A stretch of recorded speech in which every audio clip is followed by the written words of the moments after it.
The pleasure of chairing this session and serving as discussant. We have two articles in this session that deal with the consequences of conflict and also how to recover from prolonged conflict in the region. One paper on Sudan and one paper on Turkey, from looking at the economic impact of conflict from two different angles. So Mr. Khalid Siddig will present, I have a mic, yes, will present the article on Sudan called Conflict and Recovery in Sudan, Socioeconomic Impacts and Resilience Pathway. And I should add before you start that the authors of this article are really some of the best experts on the topic. Mr. Siddig himself as an expert on Sudan, and Mr. James Thurlow, who is an expert on the econometric methodology, the computational general equilibrium model that he has applied in multiple studies. The floor is yours. Thank you very much, Nader, and thank you all for coming. My name is Khalid Siddig, and I lead the Sudan program of IFPRI, the International Food Policy Research Institute. And this research is a continuation of work that was started last year. The paper that has been reviewed by ERF and accepted for presentation was an initial stage of this work. And because it is about the conflict in Sudan, which is very dynamic, changing every day, it needs to be always kept ongoing, and therefore the version that has been presented, which was co-authored by Mariam Raouf from Egypt, Mosab Ahmed, now with UNICEF, James Thurlow with IFPRI, and Josée, also with IFPRI, is not very much the most recent version which I am presenting. The work I am presented is co-authored with Zuhal Al-Noor from Humboldt University of Berlin and James Thurlow from IFPRI in the Foresight and Policy Analysis, Policy Modeling Unit. So I hope that there would not be huge surprises from the version that has been read by our discussant. So I would like to start motivating this a little bit. So not sure if everybody here knows about what is going on in Sudan. So if you know that there is war in Sudan right now, raise your hand. Almost everybody. Yes. Okay, and that's very good. That's very helpful. So there is war in Sudan. It started in. This is the ERF, right? Oh. Right. So it started more than 2 years ago. April 15, 2 weeks ago, was the anniversary of completing 2 years under the war between the SAF, that is Sudan Armed Forces, like Sudan military forces, and a paramilitary group called RSF. So I'm confusing it with ERF. So that is RSF, the Rapid Support Forces. The conflict has caused huge displacement and destruction, also many fatalities. Very, very optimistic estimates by Akbulut is talking about nearly 40,000 fatalities, but everybody believes that these are very, very much underestimated numbers. Many people has been losing their lives every day, and has also completely destroyed the infrastructure, particularly in urban areas. Sudan is now labeled as the largest humanitarian crisis in the world because of this conflict. When we look at the economy, which is the focus of this presentation, there are several estimates that try to come up with numbers estimating the degree by which the economy has contracted. And these ranges, for example, in 2023, between 12% as the most optimistic by the World Bank, first estimates, late in 2023, 12% decline in the GDP, up to 50% of the GDP, declining in 2023. We have IMF, World Bank revised estimates by the Ministry of Finance and Economic Planning, the African Development Bank, the Central Statistical Office in Sudan, and research done by IFPRI. And we believe we're very much in the other side, suggesting that the economy has contracted by roughly 50% in 2023. Now, in 2024, numbers are also hugely varied across the different institutions. The World Bank and IMF went for 20% contraction in the GDP in 24. And we at IFPRI still believe that the number is bigger than 20%. But now, this is a critical call for knowing the impact of the conflict. And in a study we published together with Mohammed Bashir in 24 in Nature Human Behavior, we critically highlighted this, division among researchers and studies trying to estimate the impact of the war. And we believe that this is very important to know the impact of the conflict, mainly because, number one, you would like to know the degree by which the economy and livelihood has been affected so that you can intervene for emergency reasons, including humanitarian assistance. But you would also like to know the impact of the conflict if, hopefully soon, the conflict would stop, and then you would like to regenerate lives in this country, particularly in the industrial zones within Khartoum and the surroundings. So let me say a few words about the sectoral damage. The industrial sector, which is roughly 80% in the greater Khartoum state, has been completely destroyed. And even in the first couple of weeks of the conflict, the companies, particularly in the areas of wheat milling, oil industries, agro-processing industries, all in a zone called the industrial zone in the North Khartoum state. Locally, they call it Khartoum Bahri, and has been completely destroyed and looted. Most of the companies, all the companies in that zone are not operating for now nearly 2 years.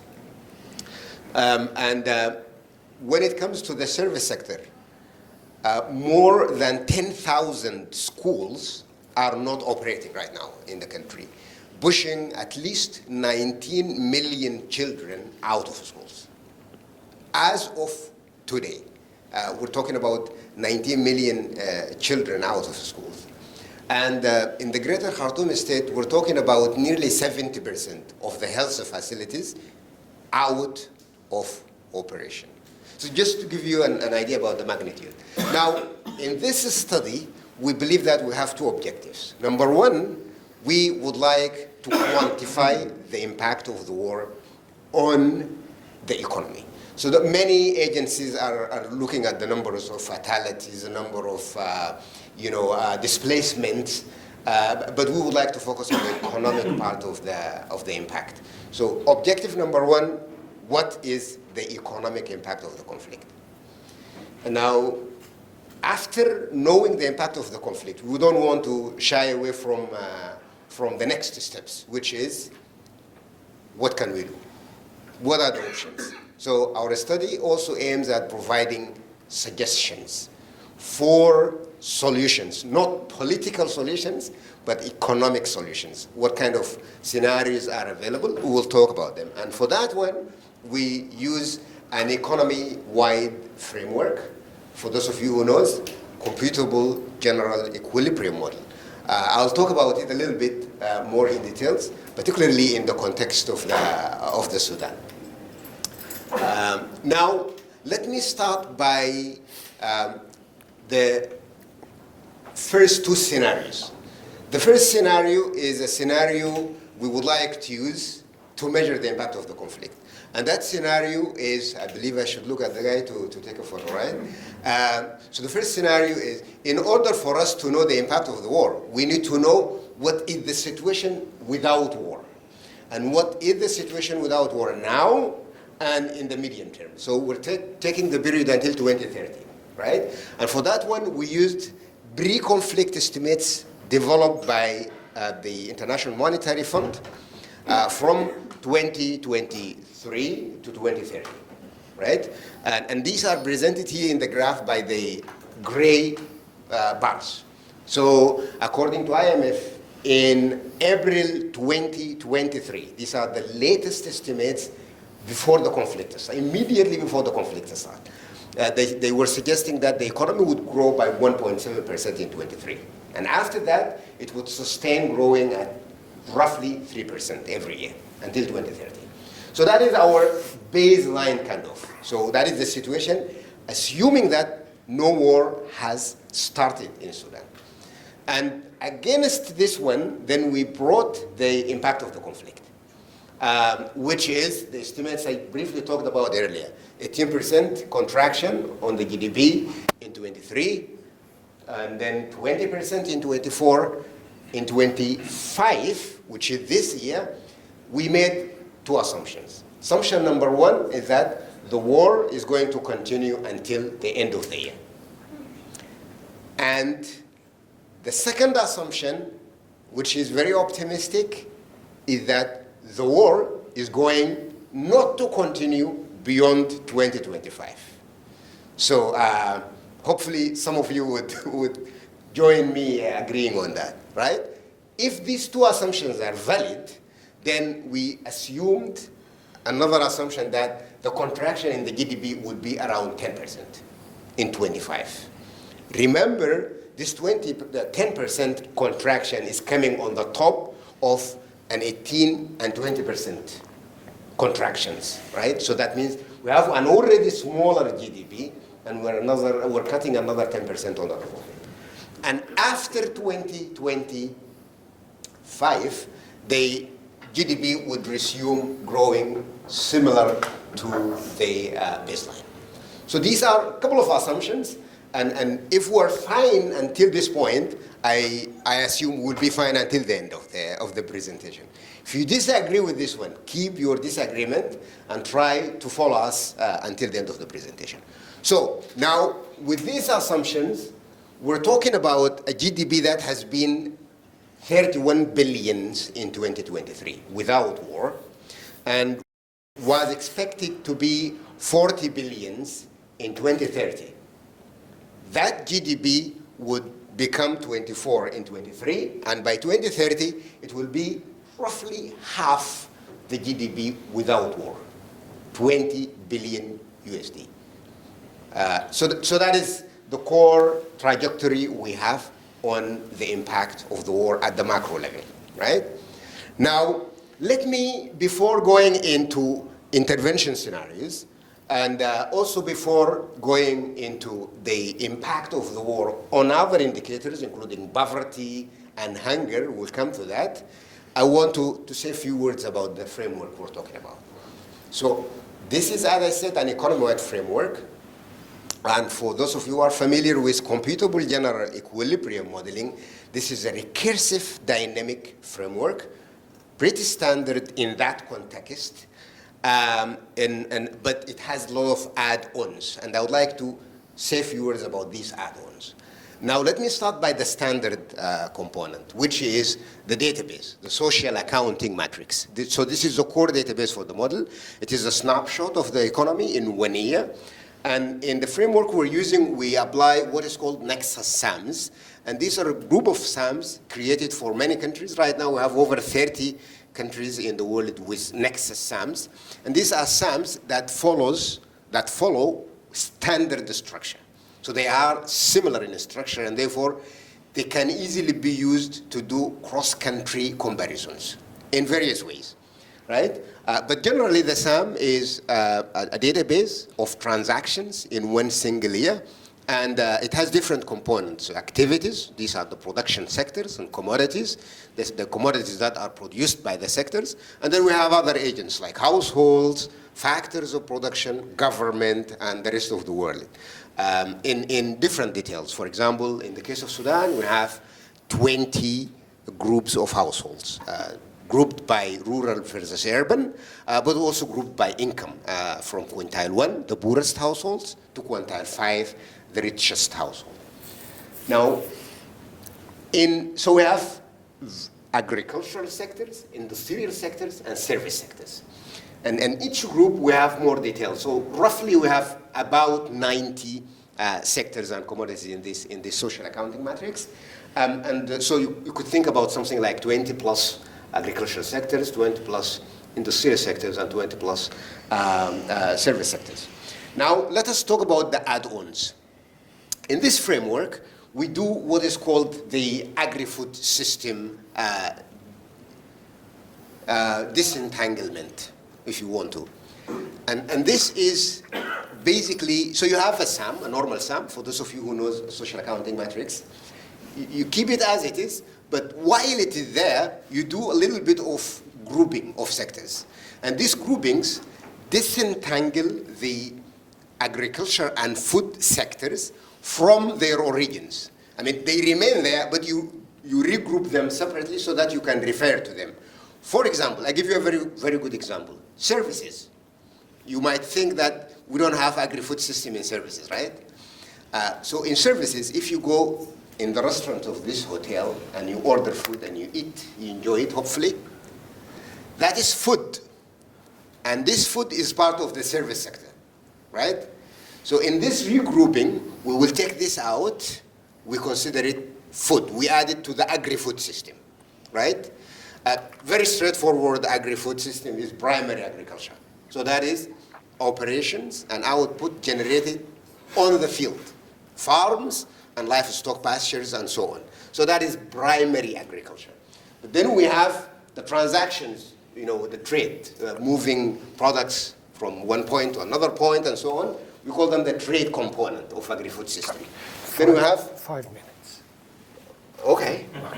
So didn't we say that we were extending it? Sure, it was 15, we extend to 20. But, okay. And now I spent 15 minutes? Yes. Oh, okay. That's interesting. Okay, now I need to change my strategy. So I thought we have a lot of time. Yeah, still have time. Go ahead.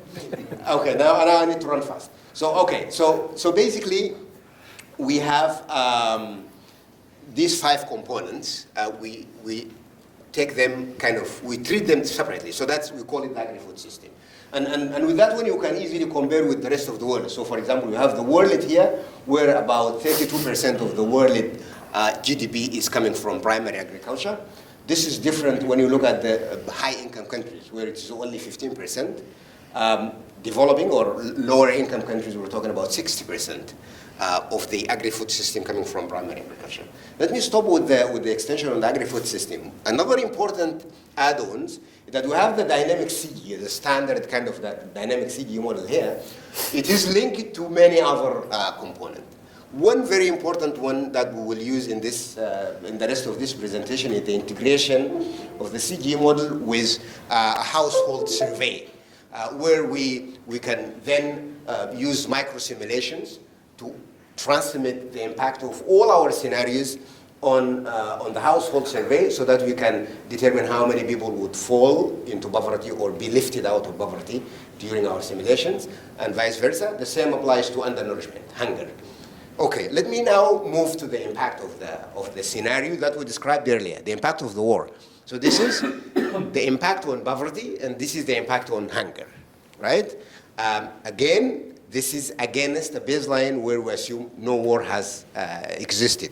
You can see that poverty rates would increase by between 17% and 29% across the years until 2030. That means we have about 6 million to 11 million people falling into poverty every year, right? For hunger, we're talking about 2.6 million people up to 4.3 million people falling into poverty every year if this war would continue until the end of the year. Now, and this is with the assumption that we do nothing. We don't do any interventions. The war is stop at the end of the year, and then people will try to get back to their life. They will, as you see, they will keep the number of poor people and undernourished people not increasing dramatically, but they cannot reduce them. So you can see that we can stay with this number of people.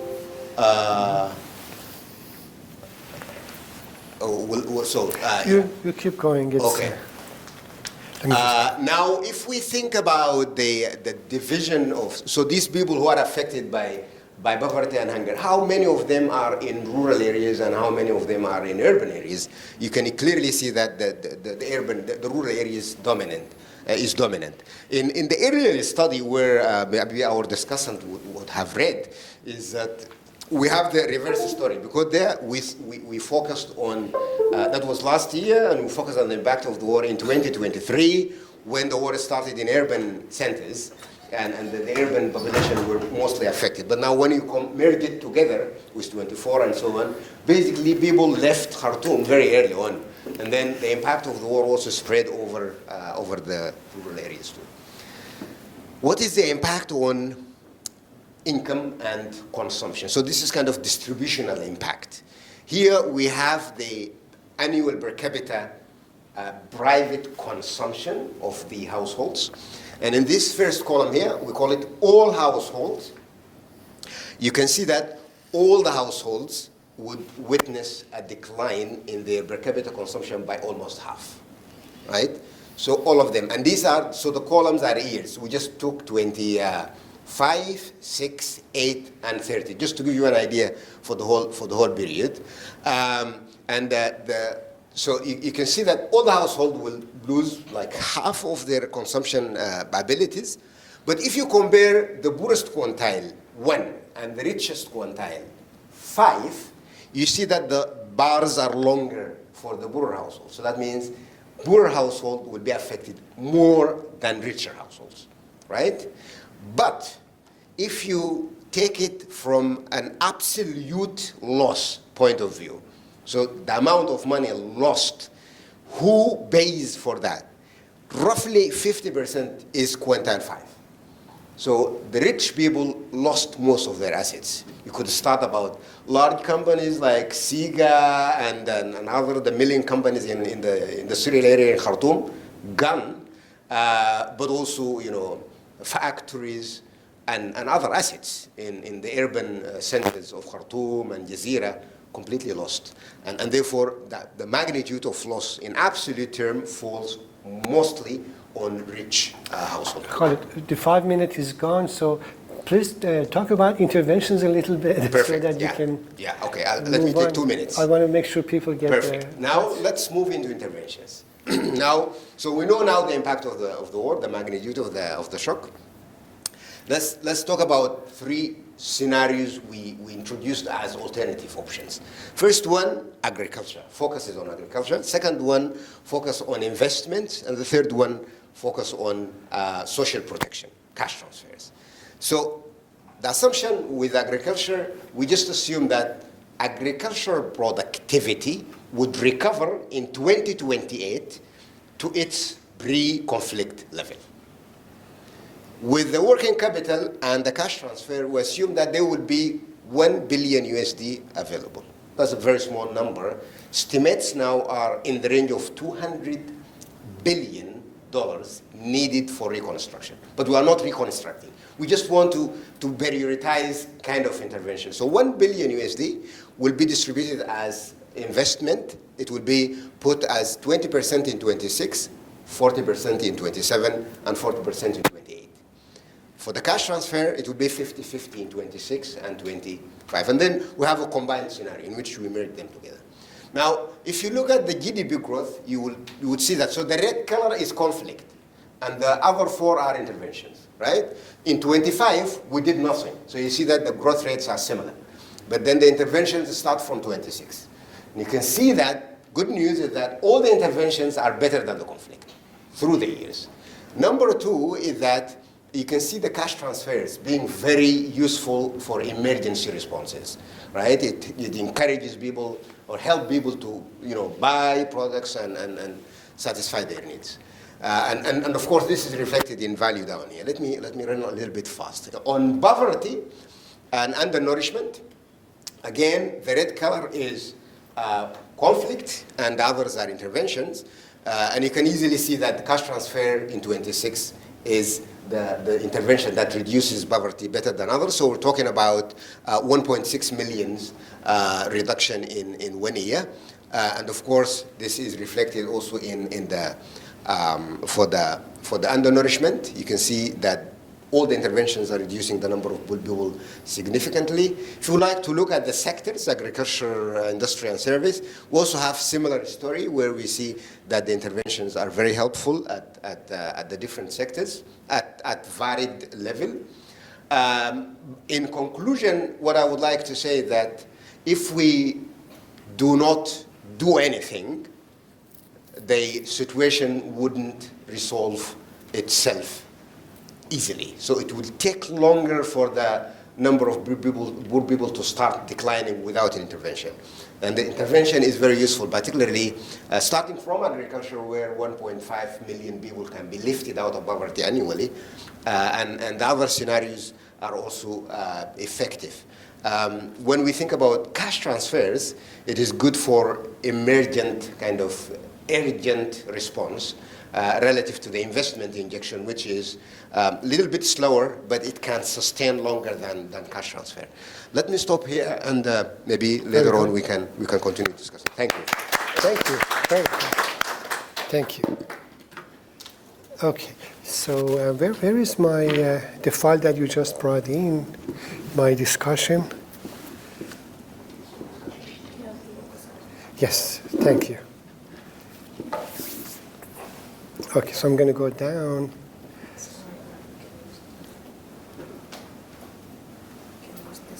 Yes, thank you very much. So I'm going to shrink my own comments because we want to make sure we have equal time for both the speakers and time for Q&A, and also because, as was mentioned, the version that I analyzed is an older version, and this is a much up-to-date version. So for a situation where you have an ongoing conflict, really one of the requirements for analysis is to have, if you are going to have any model for intervention, you need to have a model that is up to date with the most recent data.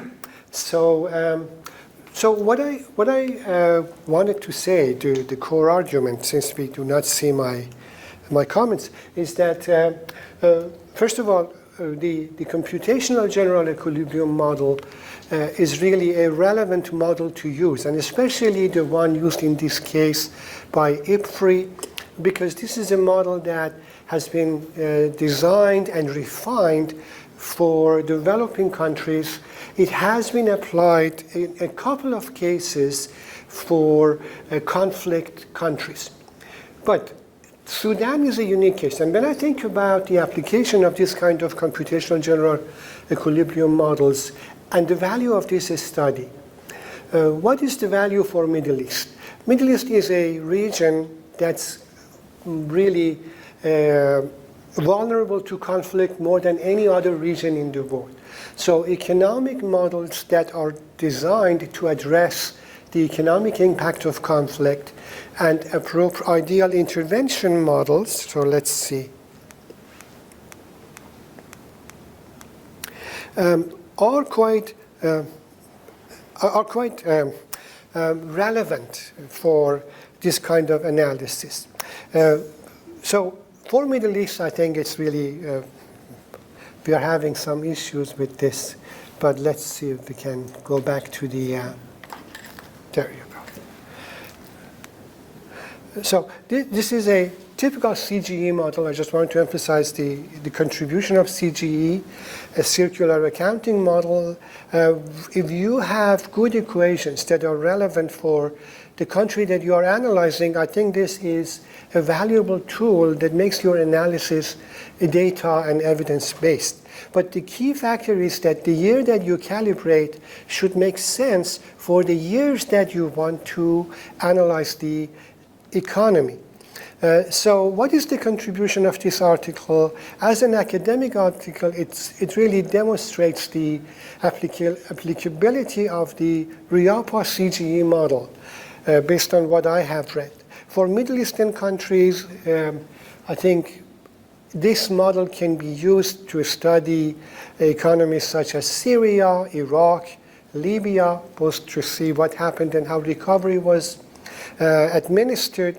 And unfortunately, as I think many of you agree, because of external intervention, we are going to have more conflicts coming up all around us on a continuous basis.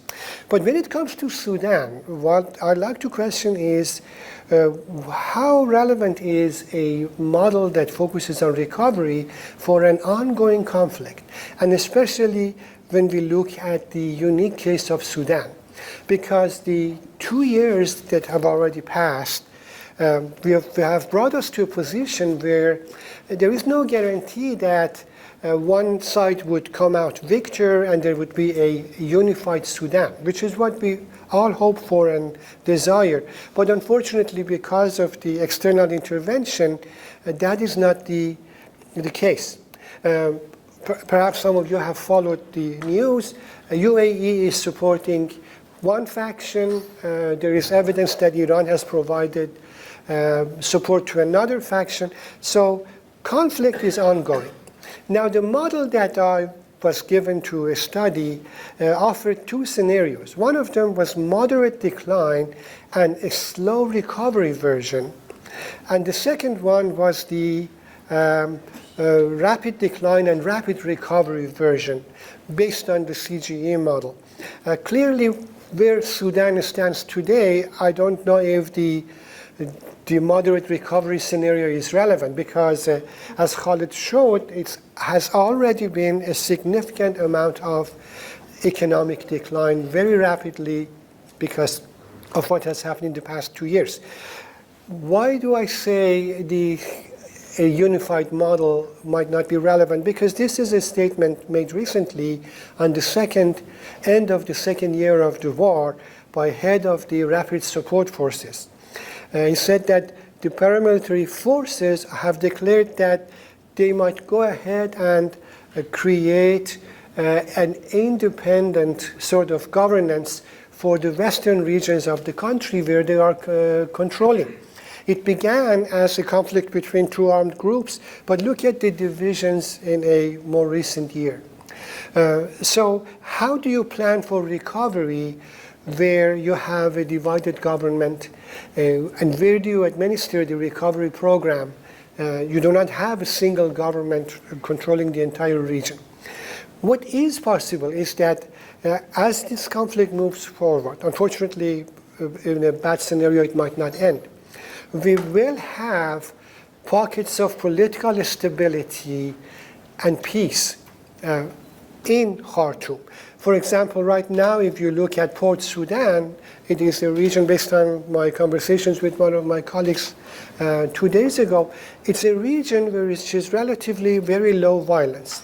So one can think of perhaps applying the CGE models for regional economic recovery, meaning that you identify areas of peace where intervention can be helpful, and for those, you cooperate with the ruling governance structure, whichever political force is in power, in order to administer the aid needed.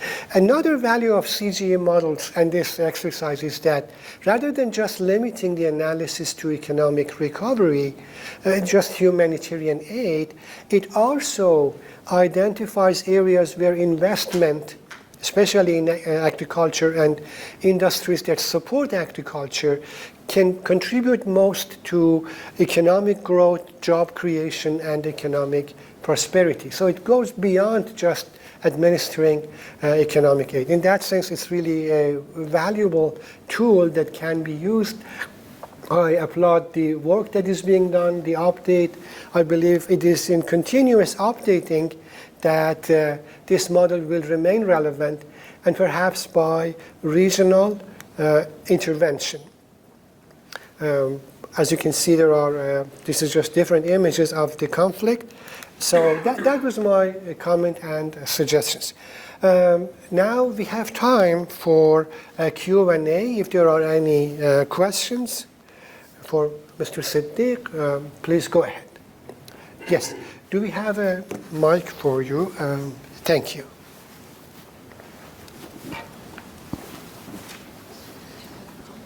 Well, there is a question. Thank you very much for this nice presentation. Just I want to say that after conflict, we tend to evaluate the impact, the economic impact, and we neglect very important and relevant factor, the origin that caused this conflict, because it's very important to know it. And for the recovery scenario, I think, I don't know if it's linear path or something like that. It takes time. I don't know if you include the probability of setbacks, setback locally due to hunger and anger, and setbacks fueled by geopolitical purpose, like in from petro states also.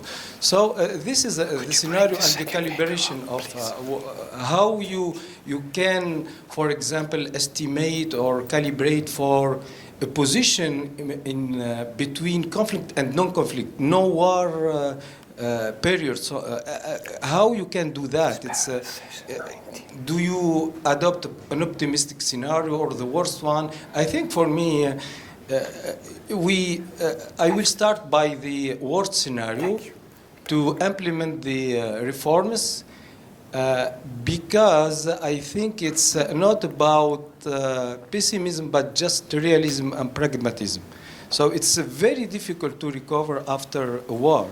Even if I trust in Sudan people, because they are very peaceful, very smart people, very kind, by the way, but it's very difficult in geopolitical tension and regional conflicts. The stability, the normalization of the situation, it takes a long time. I give you some examples. For example, in countries that experienced the peaceful uprising, and still now they're struggling to normalize the situation, namely Tunisia, I don't know, other country. So we were talking about a war that many countries involved in it. So how the period of recovery is very important. How long do you think that Sudan need to normalize at least the situation, not to recover? Thank you very much. Sure. Please go ahead. So I should respond? Well, let's take one more question and then. Thank you very much. My name is Mai Ihab, Institute for Employment Research. I'm not a CGE expert, but I was wondering how would your results differ if you changed the assumption, because one of your main assumptions was that the war would end by the end of the year, and maybe that's a very optimistic assumption, and how would the results differ if that assumption is changed? Thank you very much.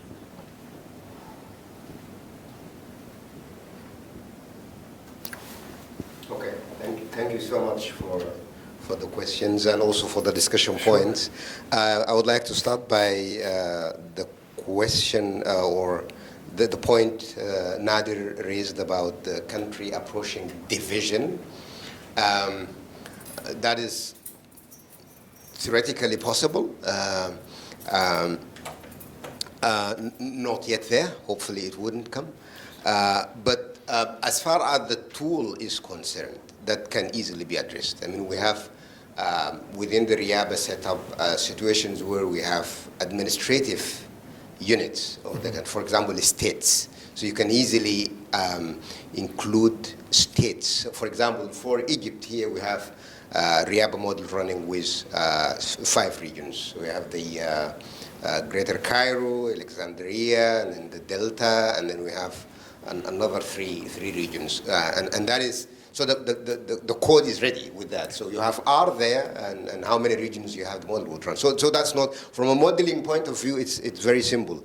And if that division would happen in Sudan, it wouldn't be a problem to model it, but it would be a bigger problem for the country. So hopefully it wouldn't happen. The gentleman and the several points you raised are very, very good points. And I simply agree with you that the approach we adopted is pragmatism and particularly from a research point of view, addressing it from point of view. So we have very strong assumptions. So, for example, we do not consider any setbacks. So our assumption is that war ends 25, and things would tend to normalize afterwards. That might not be the case. I should tell the story when I left Sudan during the war. So I was in Khartoum too, which is kind of the center of the war, and the war started there. I was at the middle of it, so like 500 meters from the military headquarters. I spent like a week there under the siege of RSF. I escaped. I don't want to tell that particular story in details, but what I would like to mention is that soon after that, so we're talking about April, end of April, soon after that was a GitHub conference. It was in Bordeaux that year, in 2023. While in the conference, I met Sebnem, don't remember now the family name, working with UNDP. And she was looking for me. We sat, and she said, I am doing an analysis for the UN organizations to come up with rough estimates about the impact of this war on Sudan and neighboring countries. And she wanted to talk to me about that. We sat, and so the first, she's somehow a funny person. She asked me, do you think it is 5 or 10? And at the beginning I didn't understand, but I realized that she's talking about time period. And because the war, when it started on a Saturday morning, and I just started hearing the shots, and I called and I knew that SAF and RSF are fighting, I said this is not going to continue for a couple of hours because it doesn't make sense. It's not going to continue. And everybody in Sudan was saying the same. It is not going to continue because it doesn't make sense. And even when I left the country, I thought it is going to end very soon. But when I asked her, you mean 5 months? No, it's not going to continue for 5 months. She said, no, I'm talking about years. This war is not going to end before less than 5 years. And at that time, that was very shocking to me. Information. But she said, I did this for Afghanistan, I did it for Iraq, I did it for Yemen, and I did it for Libya. Sudan is not going to be an exception. So I hope that she would be still wrong. But the point is, so that is the assumption we made. War would end at the end of the year. It might be very, very, very optimistic. And then based on that, everything comes. One of the things that we could do in capturing these probabilistic kind of assumptions, research we did on the impact of climate change, where we integrate a multi-objective functions from AI to look at so instead of getting the impact of one scenario, we create a margin around the scenario. And then you have thousands of probabilistic solutions around it. So that would be methodologically one approach. Excuse me, do you take account of the funds you need for the scenario and from which country they come or organization? Yes. Yeah, in this very simple, we're talking about 1 billion USD, we're assuming it is coming from the rest of the world. So it's coming from abroad. My question... 2 minutes, because we need It's going to be less than 2 minutes. Okay. So the assumption about the end of the war, I think I partially responded to it. So it is a strong one. Yeah. So we assume that the war would end this year. So maybe before I leave this, I will leave these cards here. Feel free to take them off them, and you can just scan the barcodes. This is the work we're doing at ERF Sudan. We have, in the last 2 years, published over 70 publications looking at the impact of the war in various ways. We have journal articles, working papers, policy notes, and blogs. Feel free to get informed. Thank you very much. Thank you. Very good. So of course, if you'd like to sit here, by all means, there you go.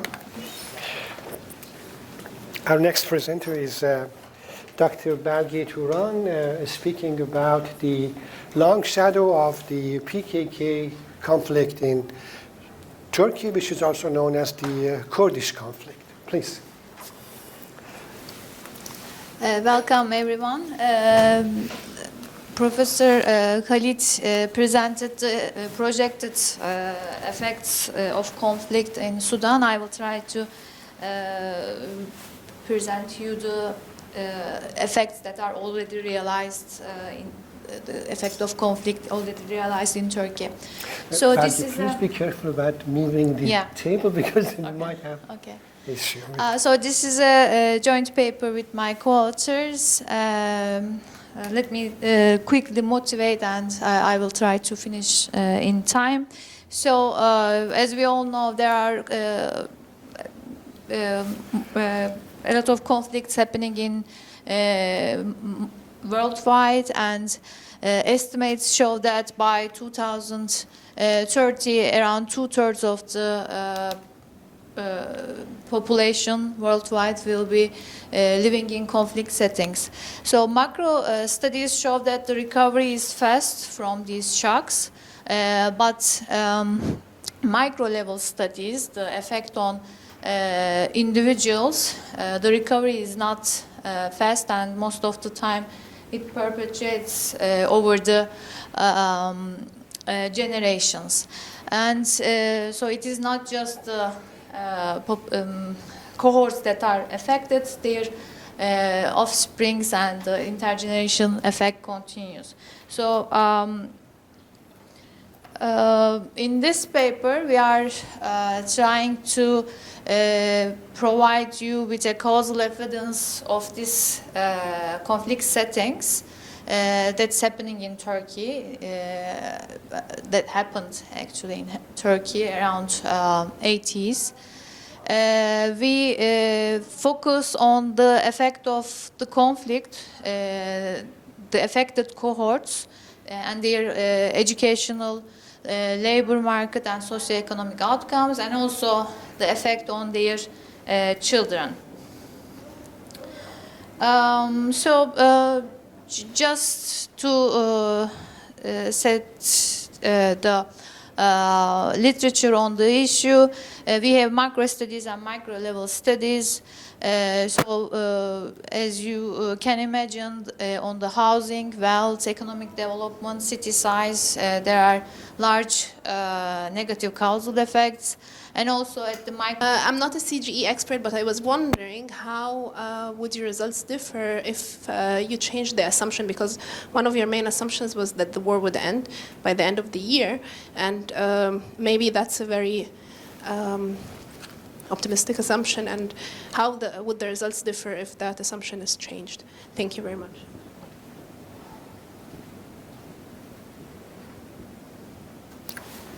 Okay, thank you so much for the questions and also for the discussion points. I would like to start by the question or the point Nader raised about the country approaching division. That is theoretically possible, not yet there. Hopefully it wouldn't come. But as far as the tool is concerned, that can easily be addressed. I mean, we have within the RIABA setup situations where we have administrative units of the, for example, states. So you can easily include states. For example, for Egypt here we have RIABA model running with 5 regions. We have the Greater Cairo, Alexandria, and then the Delta, and then we have another three regions. And that is, so the code is ready with that. So you have R there, and how many regions you have the model would run. So that's not, from a modeling point of view, it's very simple. And if that division would happen in Sudan, it wouldn't be a problem to model it, but it would be a bigger problem for the country. So hopefully it wouldn't happen. Now, the gentleman and the several points you raised are very, very good points. And I simply agree with you that the approach we adopted is pragmatism, and particularly from a research point of view, addressing it from point of view. So we have very strong assumptions. So, for example, we do not consider any setbacks. So our assumption is that war ends 25, and things would tend to normalize afterwards. That might not be the case. I should tell the story when I left Sudan during the war. So I was in Khartoum too, which is kind of the center of the war. And the war started there. I was at the middle of it, so like 500 meters from the military headquarters. I spent like a week there under the siege of RSF. I escaped. I don't want to tell that particular story in details, but what I would like to mention is that soon after that, so we're talking about April, end of April, soon after that was a GitHub conference. It was in Bordeaux that year, in 2023. First data is demographic health surveys. We are using 3 waves of Turkish demographic health surveys. Probably you all know, most of you know, but it has detailed information of women and their children. You can link women to their children and also their partners. We have information on their education, employment, fertility, births, and all those outcomes. We also have information on children's health outcomes for the last 5-year births. We can, as I said, we can link parents to children that's needed for our intergenerational analysis. And also in DHS we have migration histories. We are accounting for the migration in our analysis. It's one of the threats to our identification, as you can imagine. For the conflict, we have 2 data sources. The first one in our all main analysis, we are using the global terrorism database. In all around the world and also in Turkey, they report all incidences, terror-related incidences. We have data between 1970 and 2018. We are using that part. For each event, they give the exact date, location, the number of fatalities, number of wounded, and also they report the property damage. As a second database, and as also like a robustness analysis, we use an open source database that's created by Arzu Kıbrıs. It uses the data from the global terrorism database, but also they collect information from the villages, from the archives, from the newspapers. They also have more, we thought they might have some more data that's not reported in the global terrorism database, so we also have that data. From these 2, GTD and TP count, we create our exposure variables, conflict exposure variables. So it is the, for each individual we define a different exposure by, remember we are matching the city that they were living in that time, so we account for the migration, so it is not a current city or the city they born. Each year we take the city the children or the women were at that time. And so we create a total exposure during their ages between 7 and 19. And we aggregate that for each individual. For that, we are doing this with 3 variables, number of fatalities. We are also looking at property damage, and also for the robustness, we looked the same from the second data source, TP count. How about civilian casualties, Belgi? Are there in either one of these? No, it's in both. It is no, in the TP count, it is the military or the PKK casualties. In the global terrorism database, it is the civilian is also included. Mm-hmm. This is our estimation framework. So remember, it's a definitive setup. Our outcome variables are either labor, education, or other outcomes. Conflict variable is at the individual level. It varies by the age and also region, and for each individual we have a total amount of exposure.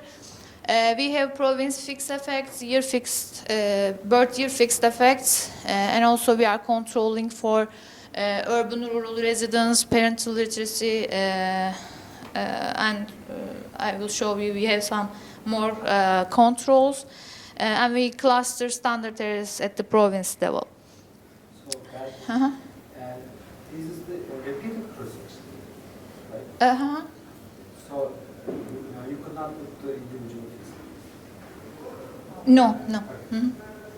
So But for some analysis, we try to do it with the mother. We use mother fixed effects if she has more than one child.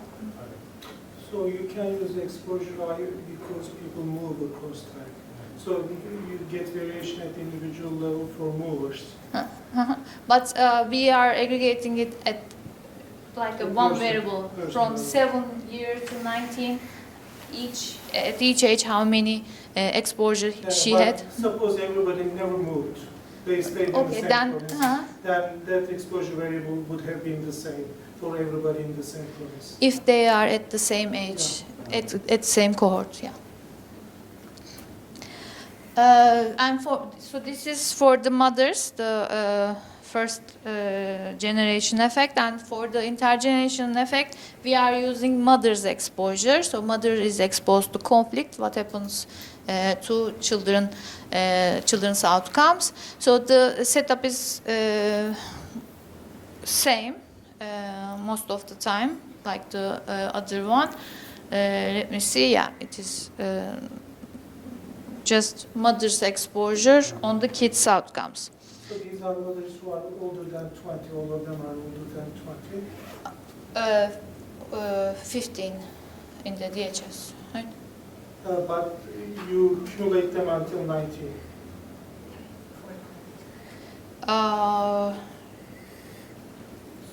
Either you should be controlling for age effects or you should take mothers who are older than 20, right? Uh-huh. Yes, we have children's age here and mother's age here, but yeah, not mother's age here. Yeah, we can check that. Because for some people it's censored. If it's yes, a mother with I a see. 16-year-old. Okay, I will check that.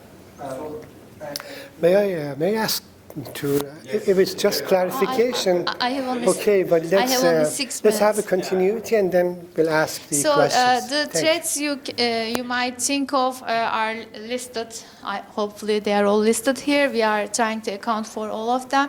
So we are checking for the parallel trend assumption because we are comparing different regions, and so the trends might be different. So for that we have a placebo analysis. So remember, we are here doing the effect, we are calculating the effect between 7 and 19. So it's like the formation years. For placebo analysis, we are checking, we are changing this age limit. So after the formation years, if a conflict is exposed by the individual, it wouldn't have affect the labor market or education outcomes. The idea is like that, and I will show it you later. We can show that there is no effect when there is no significant effect when there is no conflict. So we can say that parallel trend assumption is holding, but still. We do some further analysis, so we add some regional restrictions. Instead of comparing all over the Turkey, we focus on only eastern and southern eastern areas, like Okoye super regions. We also focus on them if the effect is still there. We drop some of the most developed regions, and we do that analysis as well. So our results also okay with those regional specifications. We are accounting for migration, as I said. And also, you might think that there might be changes in population composition in terms of gender or age structure. We are also looking if there is an effect, significant effect of conflict on gender composition or age composition. We don't see anything. Also, we don't find any significant effect on differential mortality and fertility across these regions. And I also said that this one we do some regional restrictions to see if our results are robust to that. So this is our main results for the education for the first generation. This is with the human loss. As you can see, being exposed to conflict is negatively and significantly associated with education outcomes. So this says in terms of the mean exposure, so this might seem a little bit high right now, but in terms of the mean exposure, one extra human loss in terms of resulted from conflict is associated with 0.0 years of schooling, less schooling for those who are exposed. So we have years of schooling, completing primary, secondary, and higher than secondary schooling. They are all significant and negative. So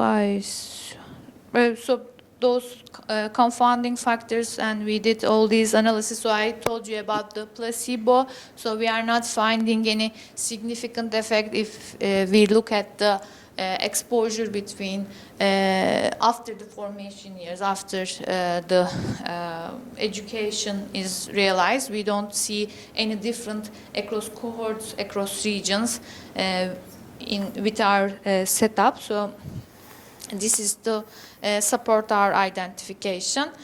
But still you might have some concerns about our defensive. We also add an IV specification to our study. We use so the Kandil Mountains are known at that time as headquarters of the PKK.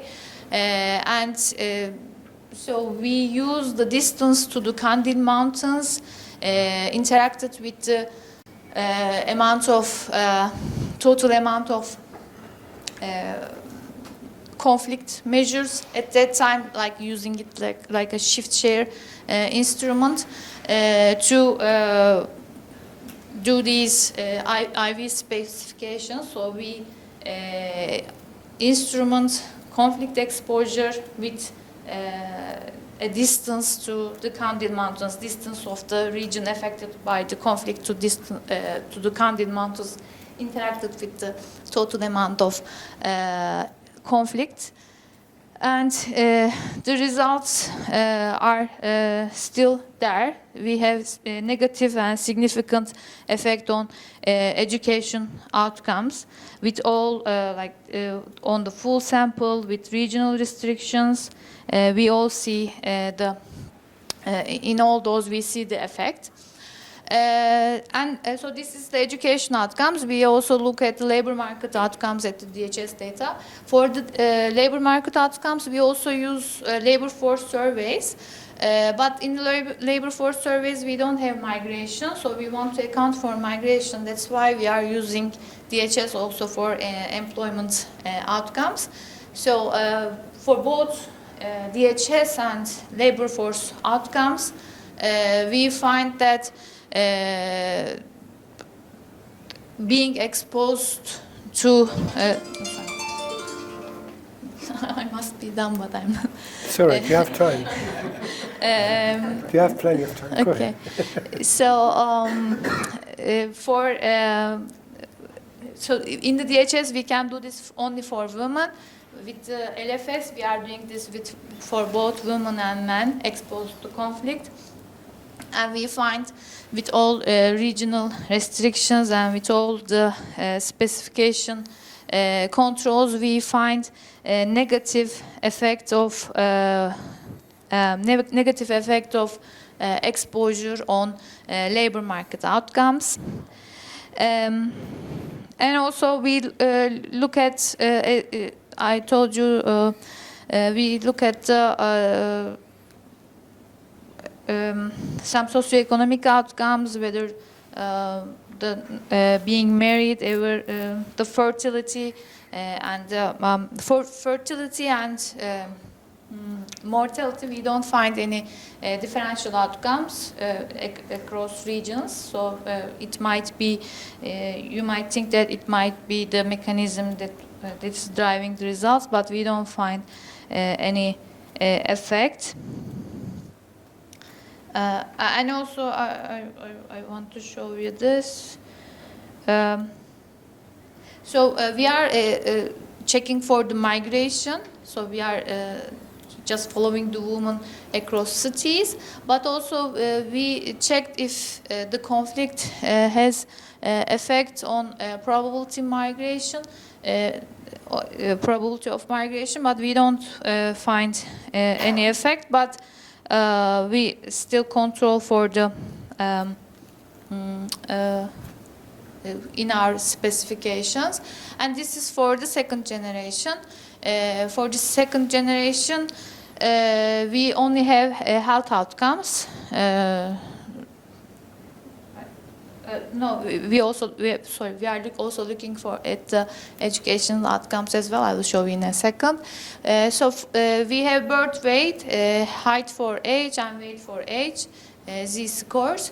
We find the effect for girls mostly. As we all know, at these conflict situations, girls are always worstly affected compared to boys. It might be the effect for finding the results for the girls, but not boys. For the girls, for the mothers that are exposed to the conflict at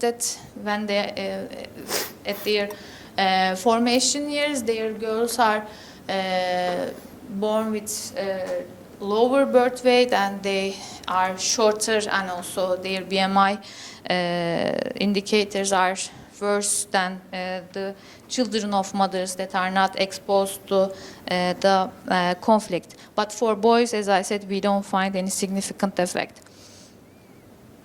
Again, for second generation, we do the same robustness checks.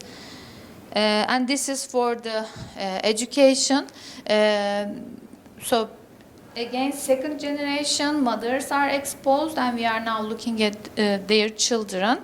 With the full sample, girls only and boys only, we don't find any significant effect.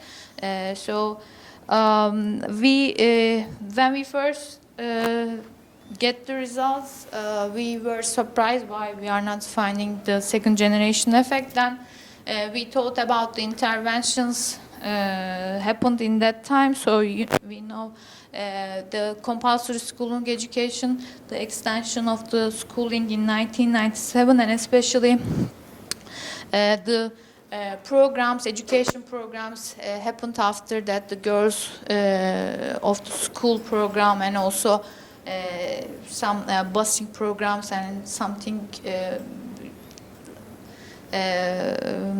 some other projects were going on at that time, promoting the education, especially for the girls. We think that this might be the mechanism that why we are not finding any significant effect for the education. So we are now looking at that, the effect of those programs at a separate paper, and it's the preliminary results are showing that the programs were actually very successful in terms of promoting the education, especially for the girls. We are now thinking that that might be the reason why the expected negative effects are attenuating across generations. To conclude, we show that this conflict happened around 90s in Turkey, led to, in terms of the first generation, negative outcomes for labor market and education. And for the second generation, we are finding some evidence that second generation is also affected, especially in terms of health. But not finding a significant effect on the education for the second generation suggests that interventions and policies that prioritize the children are essential, and they are working in terms of reducing or maybe hopefully eliminating the effect of these conflicts on the individuals. Thank you for listening. Thank you. Very good. Okay, so now we go to my PowerPoint. Yes. Thank you.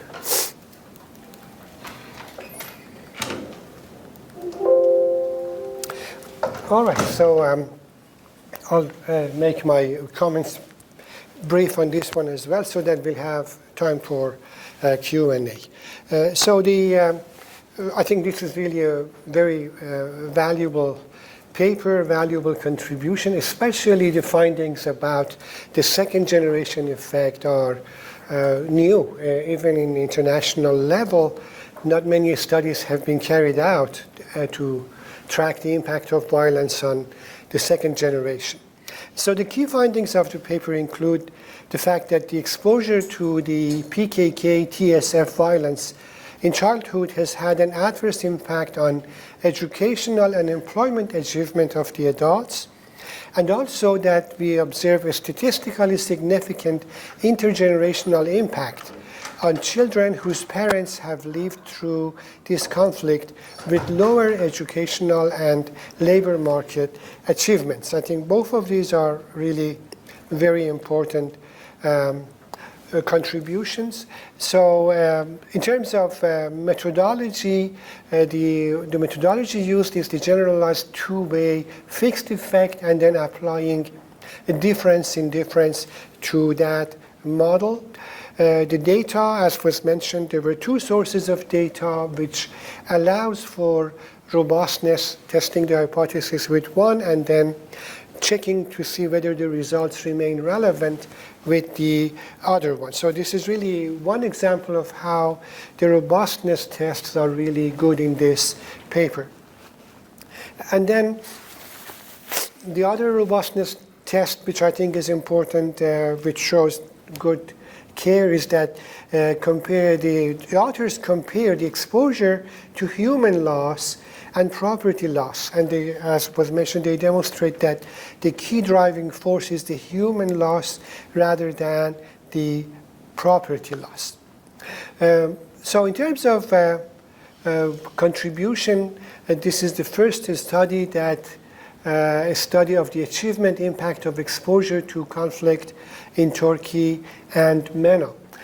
And I looked around to see whether there have been any studies. I only found one study in the Middle East, which is the study of the impact of exposure to Iran-Iraq war on children who experienced that war from 1980 to 1988. But that article is in Farsi, so still the claim that this is the first one in English remains completely relevant. And it's also the first one to study the intergenerational effect of exposure. That is also relevant. The only thing I found, which I'm sorry to say, is that someone has been able to publish an article before you, is on Latin America. just May of 2025, it's coming out in this Journal of Development Economics.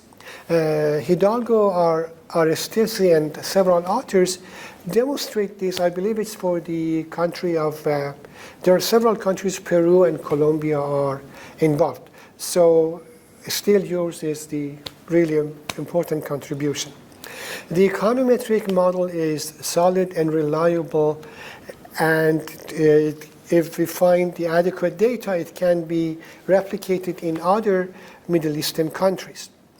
And just like the previous paper, since the Middle East has the highest rate of armed conflicts and civil wars in the world, unfortunately, this topic is very relevant and timely for the region to study the impact of prolonged conflict. Think about the impact on future generations of Syrians, for example, or Libyans, given what they have experienced. And this category of studies can have important policy implications, including how to compensate for the loss of education and employment opportunities of the exposed groups, if we want to think about compensation for this in terms of policy interventions. So I have a number of recommendations. The smaller recommendation is that when I read the section on the history of the Kurdish crisis, it begins with PKK declaration of war for independence in 1980s, but I recommend making this history of the crisis more comprehensive. You can go as far back as the role of the Kurds in the Turkish War of Independence in the early 1920s, the agreement that the Kurds had, the promise of Ataturk to Kurds, sorry, that should be Kurds, with Ataturk in terms of their future rights in the new republic that would be established. So I think mentioning those sort of makes the historical background more of a leveled analysis. And now to the econometric model. Overall, very good, but I have a number of suggestions. So as you noticed, the econometric regression models are carried out independently. For example, when it comes to education, you have one regression model for education years of schooling. Another one, dependent variable, is primary school, whether the exposed person achieved primary level of education. Another one for secondary and for higher than secondary. My suggestion is perhaps this econometric model would be more solid if you use multinomial logit or ordered logit model, because these are interdependent, correct? These are levels of education. Therefore, a multinomial logit or ordered logit allows you to take into account that interdependence of these choices by the order that an individual might experience them.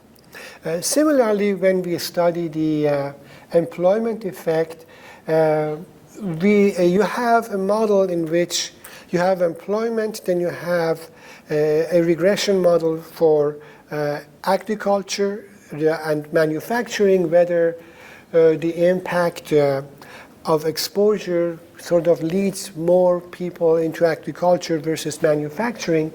But in here we know that we also have to take the employment versus unemployment into account. So why not make this a two-stage analysis using Heckman selection bias correction model? In other words, the first stage, individual is either employed or unemployed, and then in the second stage, whether that person is in manufacturing or agriculture. This might make the model a little bit more accurate. The same with the analysis of formal and informal. I'm doing this based on the paper that I received, which included this. I don't know if you covered all of them in your presentation. Again, this can be done as a two-stage decision-making process or a status.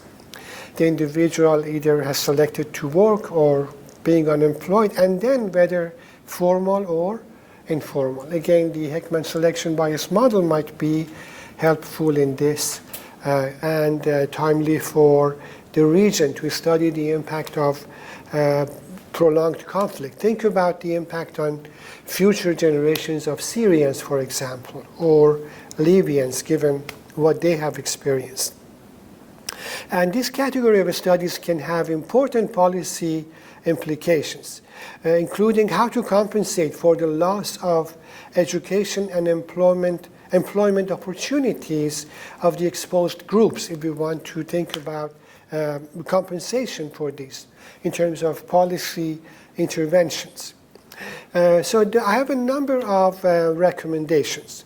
The smaller recommendation is that when I read the section on the history of the Kurdish crisis, it begins with PKK declaration of war for independence in 1980s. But I recommend making this history of the crisis more comprehensive. You can go as far back as the role of the Kurds in the Turkish War of Independence in the early 1920s, the agreement that the Kurds had, the promise of Ataturk to Kurds, sorry, that should be Kurds, with Ataturk in terms of their future rights in the new republic that would be established. So I think mentioning those sort of makes the historical background more of a leveled analysis. And now to the econometric model. Overall very good, but I have a number of suggestions. So as you noticed, the econometric regression models are carried out independently.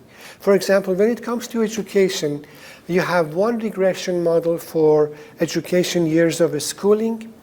Another one, dependent variable, is primary school, whether the exposed person achieved primary level of education. Another one for secondary and for higher than secondary.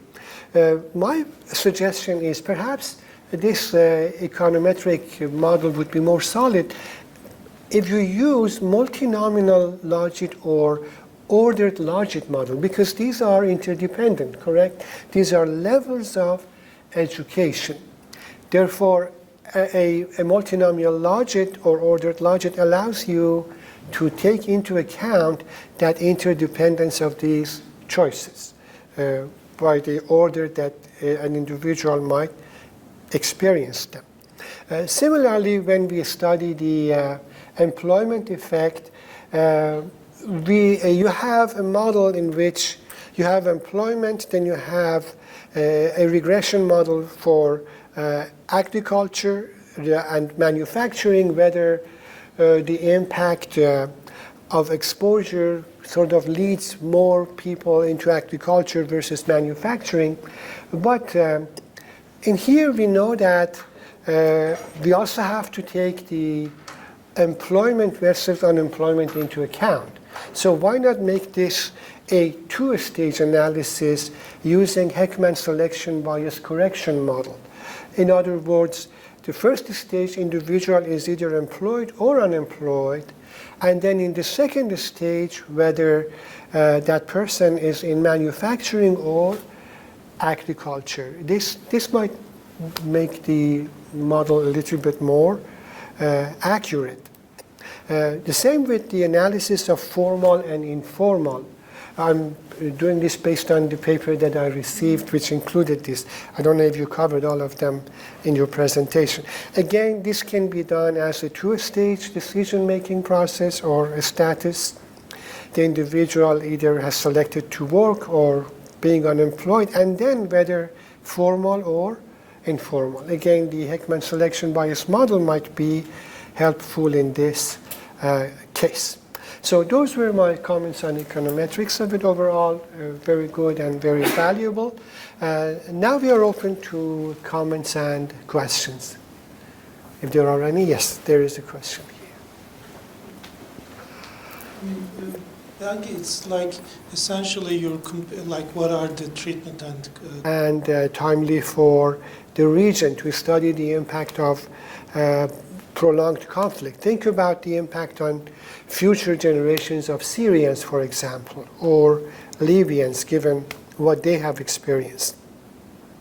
And this category of studies can have important policy implications, including how to compensate for the loss of education and employment opportunities of the exposed groups, if we want to think about compensation for this in terms of policy interventions. So I have a number of recommendations. The smaller recommendation is that when I read the section on the history of the Kurdish crisis, it begins with PKK declaration of war for independence in 1980s, but I recommend making this history of the crisis more comprehensive. You can go as far back as the role of the Kurds in the Turkish War of Independence in early 1920s, the agreement that the Kurds had, the promise of Ataturk to Kurds, sorry, that should be Kurds, with Ataturk in terms of their future rights in the new republic that would be established. So I think mentioning those sort of makes the historical background more of a leveled analysis. And now to the econometric model. Overall very good, but I have a number of suggestions. So as you noticed, the econometric regression models are carried out independently. For example, when it comes to education, you have one regression model for education years of schooling. Another one, dependent variable, is primary school, whether the exposed person achieved primary level of education. Another one for secondary and for higher than secondary. My suggestion is perhaps this econometric model would be more solid if you use multinomial logit or ordered logit model, because these are interdependent, correct? These are levels of education. Therefore, a multinomial logit or ordered logit allows you to take into account that interdependence of these choices by the order that an individual might experience them. Similarly, when we study the employment effect, you have a model in which you have employment, then you have a regression model for agriculture and manufacturing, whether the impact of exposure sort of leads more people into agriculture versus manufacturing.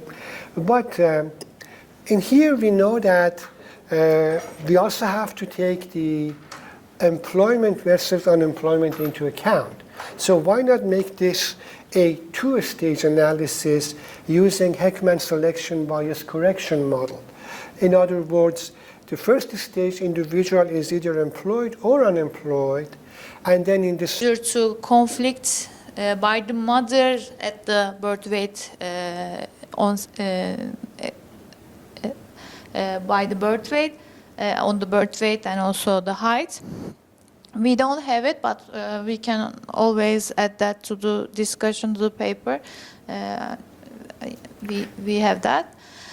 For why between 7 and 19, so we thought it is, like I said, the education years, the formation years. So in the literature, it is most of the time taken as that, but we also did, I didn't mention that, but we also did some robustness on the specification. We tried 0 and 19. We also limited at 7 and 15. We have some other, we tried that, and it doesn't, it is not sensitive to the definition of the exposure.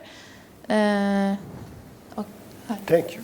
So we started at 11:06, so I would like to finish by 12:36. But those who are passionate can stay. Feel free to leave if you are hungry. There is a question back there, and then to the gentleman here. Yes. So, in your identification, is it possible to put the province time trend fixed effect? But I couldn't see. Yes, we have that. Oh, wait for the mic before. Let's have this question here, front row, right here. You also had a question. I think I can wait. I have some fertility-related questions. It'll take a long time. Okay, but people might want to leave, so I'm going to. Sure, go ahead. Any other question? No. Okay. I can ask. I mean, if anyone else has a burning question, I can. Okay, I was wondering, in the major sample with the DHS, you don't get to observe the teenagers who leave their houses and join the PKK ranks, or they have to drop out because they lost their father during the conflict, and so that they have to work. You don't get to see these, and you only see the girls, or because it's for in the DHS. You have the girls sample, right? So the mothers, the Wait. women Let's have the mic, because there are people online.